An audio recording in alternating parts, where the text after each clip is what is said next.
Сегодня встреча наша первая, и я хотел бы, так скажем, в теплой дружеской обстановке. Мне тоже, с одной стороны, неловко, потому что вы все люди с тех, которых я должен дать пример, наши старшие, наши все те, кто должны нам помогать, и совместно вместе с вами выстроить тот путь, по которому мы будем работать. Конечно, вопросов у нас очень много, вопросов совместных, и хотелось бы определить проблемные зоны, проблемные участки, потому что вот я перед нашим диалогом уже так обменялся словами, мыслями и услышал, что все-таки какой-то этап, работа, может быть, отсутствовала, может быть, не так была правильно налажена. Поэтому совместно, если мы сейчас определим тот путь, по которому будем идти, взаимодействие, точно так же, где нужна наша помощь, помощь республики. Вячеслав Зелиханович ставит такие задачи, он полностью хочет, чтобы работа эта была видна. В министерствах и ведомствах работают очень много наших земляков. Это представители нашего, скажем, землячества, выходцев из нашей республики. А один из планов, чтобы мы совместно полностью работали и оказывали помощь, потому что каждая бумажка любит ножки, вы это знаете сами, и приходится в ручном режиме все нам вот это проходить. Территория постпредства, я с первого дня только вижу в таком формате, что это общий наш дом, это дом каждого из нас, каждого выходца нашей республики, и руководитель нашей республики изначально поставил такую задачу: все, кто сюда обратится за любой помощью, мы должны каждому открыть дверь и помочь. Поэтому, конечно, возможно различного рода и проблемы, где самостоятельно можем не справиться с какой бы или иной проблемой, поэтому в тесном нашем контакте с нашими старшими, с нашей молодежью, я думаю, мы будем справляться с любыми сложностями. Каждый своим ресурсом, статусом. Где у нас не получается, руководитель республики сразу прилетает в неделю раз, это как минимум он бывает здесь и посещает все вот эти ведомства, учреждения, где все время только обозначивает остро наши все проблемы, которые существуют на территории нашей республики. Работы, конечно, очень много. Очень много. Я даже по секрету скажу, я даже не думал, что здесь столько, много работы. Работа никого нас не пугает, поэтому только вместе, только совместно, и какой-то результат должен быть. Конечно, тревога есть у всех о наших младших, как же будут они жить, как же будет все выглядеть, как будет складываться их судьба, какая ситуация будет, какое будет положение в республике у нас. Хочется, чтобы мы все, где бы ни были, где бы ни находились, я думаю, это мнение каждого, все равно смотрит на свою родину одним взглядом, и всегда интересно бывает, что там происходит. Поэтому и точно так же и я переживаю, что будет с нашей родиной, и как там будет все происходить, потому что у меня тоже есть дети, и которые тоже будут жить там. И я сам, где бы ни находился, всегда хочу приехать к себе домой. Поэтому задача самая главная, которая стоит руководителям нашей республики поставлена, это социально-экономическое развитие нашей республики. Я хотел бы еще вручить 2 награды.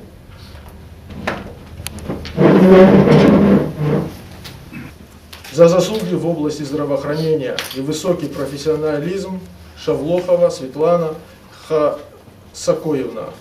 Присвоено звание почетное заслуженный врач Республики Северная Осетия Алания.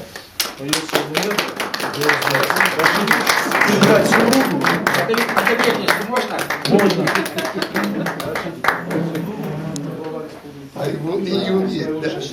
Он по доверенности. С него засчитается. У него есть награды федеральные, там человек, который депутатом был много лет и так дальше. Но она никакой награде так не радовалась, как вот этой, потому что ее родные позвонили, ее соседи из Дегоры позвонили ей. Из Осетии, да. Поэтому вам большое спасибо. И она на своем посту служит Осетии, между прочим. В том плане, что у нее минимум сегодня около 5 заводделений осетины врачи. Это не потому, что они там осетины, а это высокие профессионалы, которых она выучила.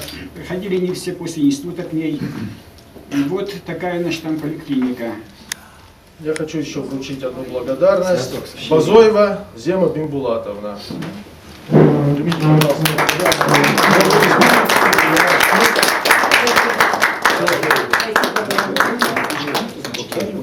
Спасибо, мои дорогие, Букет за еще. то, что мне оказана такая большая честь видеть.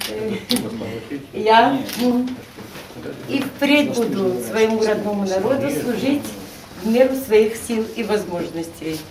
Спасибо вам. А? Наконец мы встретились, мы это давно ждали, этой встречи, потому что вопросов у нас много, задач у нас много. Наша общественная организация, она выстраивалась годами. И есть четкое такое положение, что мы стоим на тех позициях, чтобы наши осетины были прежде всего патриотичны нашей Родине и патриотичны нашей малой Родине. Без всякого сомнения, мы не представляем это, чтобы в нашей стране масштабно происходили какие-то задачи, чтобы мы в них тоже не участвовали. Вот какую-то долю, но вот эту долю мы должны вносить. И нам не безразлично, конечно, чтобы те изменения, которые происходят в нашей республике, тоже нас не касались. Мы тоже хотим вести одну совместную работу. Мы это вот хочу я сегодня подчеркнуть. И самое главное, я хочу подчеркнуть, что вы видите, какой у нас достойный, красивый народ. Каждый из себя здесь представляет и внес свою лепту в историю осетинского народа. Каждый является достойным представителем своего народа и с гордостью носит имя осетина. Потому что, с одной стороны, вы знаете, их так родители родили, и они такими стали. С другой стороны, их так воспитали, и с третьей стороны, потому что они члены нашей общины, а наша община старается носить свой достойный вклад. Борис Борисович, у нас вот была традиция, которая в свое время глава республики Засохов вел, что ежегодно он к концу года устраивал встречу с общественностью Москвы, осетинской общественности. И на этом он как бы делал свой такой обзорный доклад и основные направления, и все те задачи, которые стояли в ближайшее время, которые стоят в будущем. Это было очень дискуссионно. Я вспоминаю, вот здесь сидят напротив уважаемые нами люди, которые задавали в свое время вопросы. Вы помните, как переработка нефтепродуктов, вот этих, которые, когда стало остро это, и какая дискуссия развернулась, и как вы поехали в Осетию, занимались этим вопросом. То есть не просто мы в стороне как-то находились, а всегда вот так живо схватывали какую-то идею. И поэтому нельзя ли восстановить вот эти вот традиции? Связи, да, имеете в виду? Нет, год один раз встречаться хотя бы главой республики.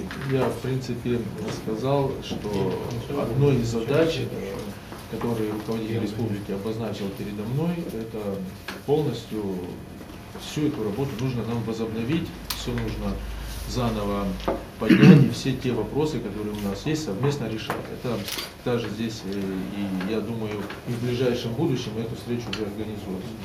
Нас очень интересуют вопросы, и раньше очень интересно проходили Дни культуры республики в городе Москве. Это вот было необычно интересно. Мы свое искусство, причем это передовое свое искусство, лучшие традиции здесь для всех москвичей как бы это умели преподнять. Об этом писалось и в центральной газете, в центральное телевидение. Но как-то это вот уже вот на протяжении сколько уже, несколько лет нет. Да, эта традиция как-то уже стала. Нельзя ли это восстановить, вот тоже вот такой вопрос поставить, чтобы в такой традиции, как было раньше? Да, конечно, это тоже скажу, очень важная работа, это опять, где мы показываем наше присутствие, что мы есть, мы показываем себя как красивую, большую, хорошую, добрую нацию. Я считаю, что тоже эту работу нужно возобновить, может быть, если даже у нас не будет хватать средств для такого масштаба, это было, по-моему, фарм, да, тогда, Фарм это другое. В 96-м году декада была. В 96-м году. Бригады, не культура. Не культура республики Я- называлась. да. Фарм это... Я предлагаю в любом случае, нам нужно эту работу активизировать, попытаться все сделать для того, чтобы эти дни нашей культуры проходили на территории Москвы. Может быть, скажу, не такие прямо у нас получатся они широкомасштабные, это я просто мои мысли внутренние. Попробовать себя сразу ограждать, я считаю, не стоит. Ну и совместно давайте проработаем, как это было, при том, если у вас есть уже опыт в проведении, я скажу, я никогда не проводил, то все вместе мы готовы.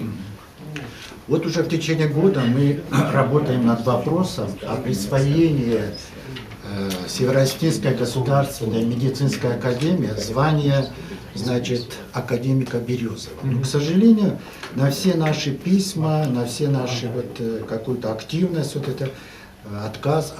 Мы не совсем понимаем, в чем там причина. И нам надо или убедительно нас убедить, что это не так, потому что это первый наш академик Российской академии наук.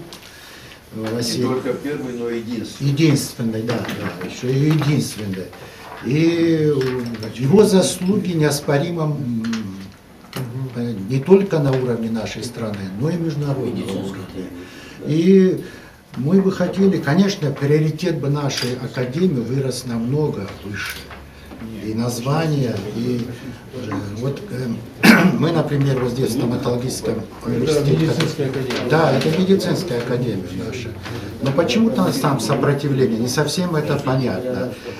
Так что мы бы просили, чтобы вот как-то совместно нам было проводить эту работу. Давайте, я не знаю сейчас, как ответить на этот вопрос, я возьму на контроль, проработаем, я доложу руководителю нашей республики. И все, что, какие выводы там все будут, я обязательно донесу домой. Да. Так вот, кроме того, что Темирбулат Березов стал академиком и так далее, этого мало. Это наш Ломоносов. Ну да. Он в 16-летнем возрасте из аула Коби в Забртах пришел во Владикавказ учиться и достиг того, что он стал читать лекции на английском языке за рубежом, он читал лекции. То есть это выдающийся человек. Это не просто академик, академиков много, профессоров, но выдающийся человек. И поэтому наш институт, если бы носил имя, то это было бы очень... Он, кстати, один из тех, который участвовал в мавзолее Ленина. Правильно, Да, да, совершенно верно. Да. Это очень немаленькая штука была. В 2017 году у меня 18 наград намечено, потому что у людей юбилейные даты. Мы не как бы лишние движения не делаем, или вот как-то что-то расширять круг, а мы подводим определенную какую-то черту, когда проходит определенный этап. Конечно, юбилей — это очень серьезные даты, и нам бы хотелось, чтобы нам шли навстречу как-то, потому что мы все это обосновываем, конечно, мы все это проводим через совет старейшин, через совет общины. Каждый высказывается, каждый делает свое мнение. И когда принимается общее решение, после этого мы делаем представление уже к вам, а вы уже направляете в отдел наград республики. Можно будет там помогать в этом? Конечно, я готов. И опять скажу так, Вячеслав Зиниханович даже и делает замечания. Нужно каждого человека, кто работает на благо нашей республики, поощрять, отмечать. Нам стало известно, что дом в Осетии, Кассия, известного первого философа осетинского, его сына, выдающегося изобретателя, уже был под сносом. И вот Тамерлан Ходов этот вопрос прорабатывал, и нам удалось остановить. Сейчас уже несколько было переписка, дом пока, значит, заморожен, не будет уничтожен. А чей моя период, чей дом? Гасева, мы с вами, мы еще вам доложим, и мы с вами хотели привлечь наше представительство, чтобы этот дом стал музеем. И более сложный вопрос. Или захоронение сына Гасева, Виктора, там еле-еле нашли могилу, значит, на мемориале. Но это сложнее вопрос, но, по крайней мере, его можно решить. Да, я готов подключиться. Давайте как бы более детально погрузимся в эту проблему. Я донесу до руководителя. Подготовим Это документы. письмо нашей Хорошо, мы подготовим. Давайте. Совместно. Община и представительство рука об руку будут работать, и будут и дорожные карты, и другие обстоятельства, которые есть, они будут. Я вас уверяю, очень многие проблемы просто будут сняты. Сейчас работают над программой развития нашей республики. Программа развития, она в себя включает все. Это и спорт, культура, социальное благополучие наших граждан, это туризм, ну и все те пункты, которые существуют. Над этим нужно работать. Поэтому, конечно, работа очень сложная. Это так, как бы, все охватить, во все вникнуть, везде пройти. Поэтому я опять призываю только к совместной работе. И, конечно, совет ваш, который вы более часто встречаетесь самостоятельно, можно тоже выработать какие-то предложения, которые можно так и внедрить в жизнь.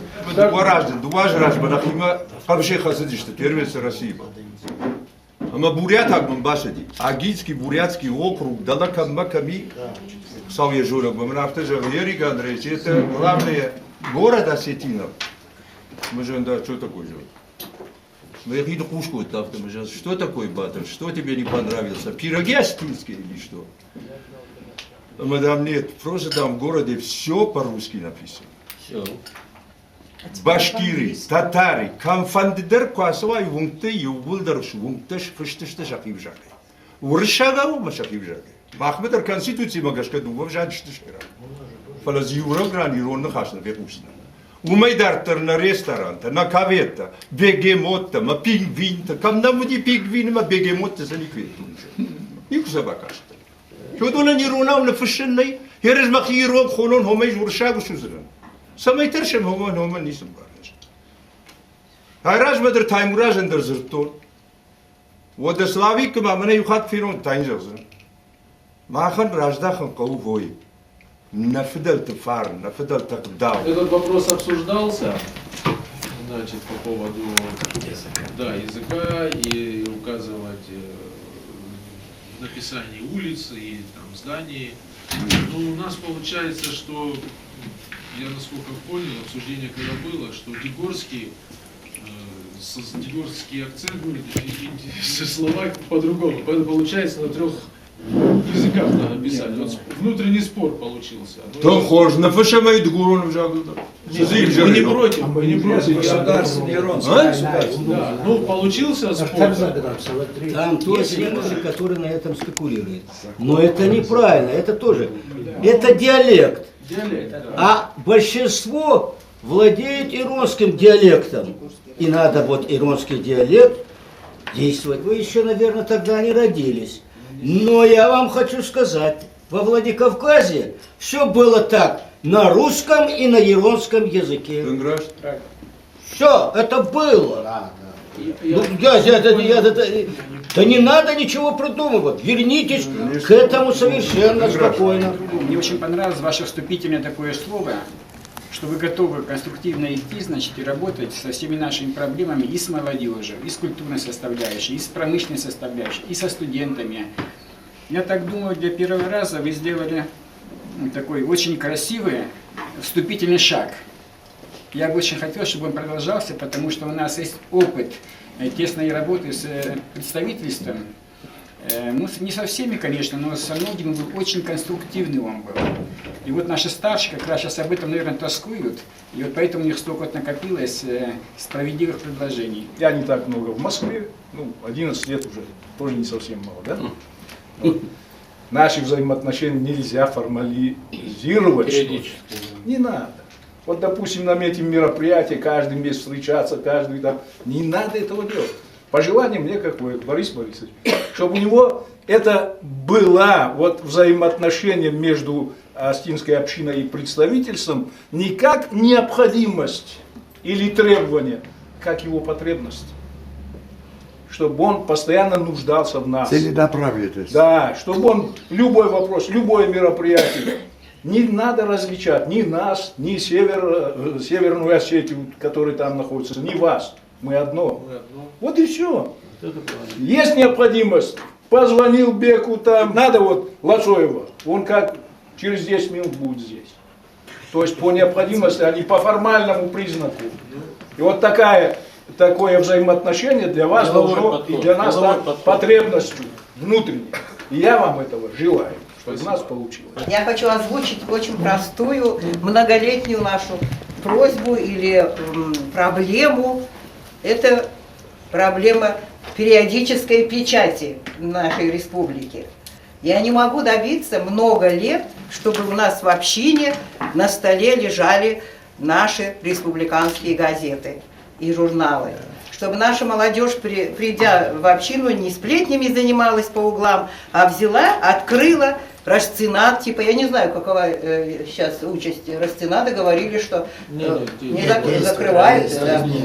Это единственная замечательная газета, это было бы очень жаль. Да, это все имеет отношение, и вообще все имеет воспитательное значение, вот все, что мы делаем, и имеет прямое отношение к тому, что говорит Эрик Андреевич, к языку. Да. Да. И хотелось бы, пусть даже из Южной Осетии, мы готовы, я, например, готова, и как-то выписывала и Мавдуги, Рашцинат, и Осетию. Вот такая у меня, помогите нам, ради Бога, в этом деле. Дело в том, что вот уже в течение нескольких лет с журналом «Наша власть» с Новиковым я занимаюсь организацией экскурсий детей по боевым местам, по историческим местам. И вот какая у меня к вам просьба. На местах наши, ну, я не хочу сказать чиновники, но Министерство образования, ну, Красный Крест еще идет как-то навстречу. Мы несколько лет тому, 2-3 года тому назад у нас была экскурсия, запланированная экскурсия в Белоруссию, в Брест. И вот я провела 3 экскурсии с детьми Москвы и Подмосковья. Я ездила с ними. И материально вот государственные органы все время идут навстречу. Вот в Подмосковье, в Москве. Обратилась я в Северную Осетию. Я специально приехала в Осетию, потому что уже была договоренность и с Минском, и с Брестом, и с Гомелем, что они принимают 30 детей наших осетинских из Северной Осетии. Причем предварительно я разговаривала с Анной Аркадьевной, с экскурсионным бюро. Они были счастливы, потому что вывести детей в Брест это было непросто. Приехала в Министерство просвещения, образования, вернее, договорилась обо всем. Казалось бы, вот, 30 детей. Вы знаете, сколько они собрали детей? То есть нет, готовы были поехать дети. Там 30 детей, 15 детей приехало. Хотя я была в Министерстве образования, договаривалась, была в администрации президента, договорилась. Деньги даже выделили на это. Куда исчезли деньги, совершенно было непонятно. Это когда было? Это 3 года тому назад. Вы знаете, и в результате приехало 15 детей, и то педагоги во Дворце пионеров при Анне Аркадьевне собрали в долг, пока Министерство образования им выдаст эти деньги, и отправили 15 детей. Она, так как мы договорились на 30 детей, да, то мы добирали еще подмосковных детей. Поэтому у меня к вам просьба, чтобы в Осетии вот эти чиновники, вот люди, которые сидят в этих кабинетах, они были более доброжелательны и обязательны в своих действиях, обещаниях и поступках. Вот это просьба ко мне. Я уверен, что Вячеслав Михайлович уже поддержал нас. И я сам готов полностью присоединиться, и там все, что касается и расходной части, и организационного этого всего, давайте сделаем эту работу, это тоже будет большой, хороший результат. Сегодняшняя встреча немножко не в правильном русле пошла. Вам не представили вот наш ряд, наш Аксакалов.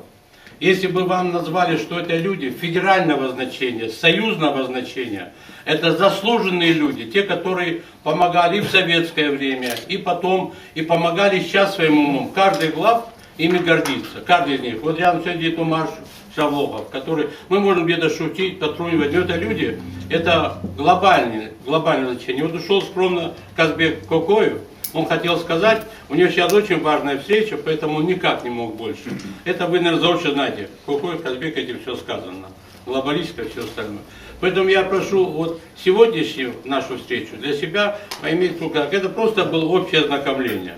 Общее ознакомление, это каждый из этих аксакалов наш, он может целые направления дать, и в том числе для республики. Как-то мы с этим тем Славиком говорили, я с Витаром говорили, и вот каждый из них, он может быть советником у него по разным вопросам, по разным вопросам.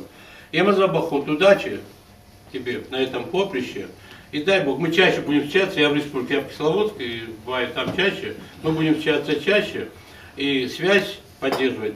И никогда не стесняйтесь, потому что любой из членов нашего совета, он по первому зову, он будет рядом с вами. Таймураз Мапсар мне сказал, тот бизнесмен, который в России находится, мы его не будем считать бизнесменом, который не построит у себя дома что-то.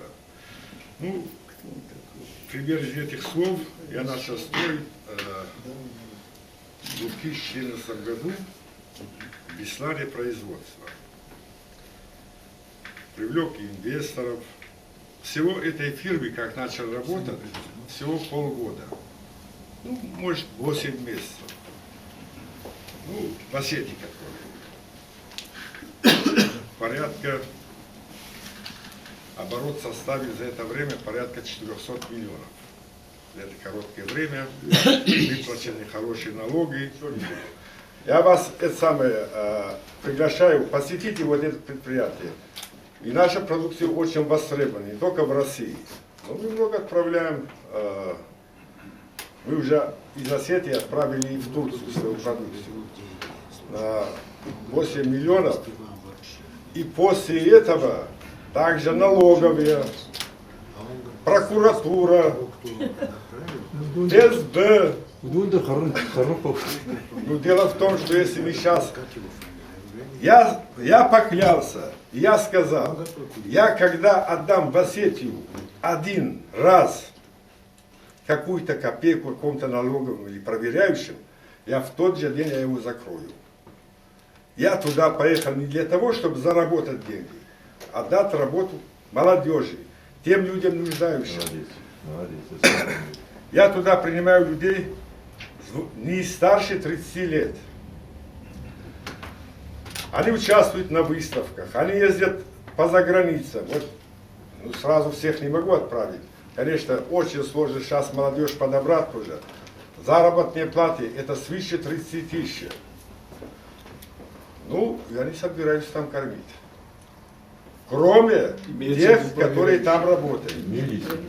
Если у нас не будет развито малый и средний бизнес, если у нас не будут производства, если у нас не будут молодежь занят, они все уедут. И останутся прокуратура, налоговые. И к кому они будут приходить? И вот они останутся там. А без молодежи едет. Вы посмотрите, как живут. Здесь ко мне обращаются более 1000 человек, наверное, в месяц. Устрой на работу. А как это? Если там надо строить, если мы хотим остаться народом, тогда давайте вот там строить работу. И беречь те работы, которые там есть. Давайте мы с вами обязательно встретимся, или на территории республики, но лучше, скорее всего, там, и донесем это все, и вместе покажем. И я знаю, что Вячеслав Зинханович, этот человек тоже из бизнеса, он прекрасно сам своими ногами прошел все, он создал все, что у него есть самостоятельно, все вы это знаете. Поэтому, я думаю, там поддержка это однозначная, и это все очень дорого стоит для нашей республики, потому что каждый завод, каждое производство мы задача у него такая. Каждого производителя, каждого производства вот ходите, обхаживайте, каждого инвестора. Дорожите всем, потому что это самое главное. Меняться при ударе таваштырки. Вы очень подтвердили, что мы не чипали. Автоном там я. А мы кунна бакал, бабу на хаврашу. Нартон лага, викинг. Большая статья.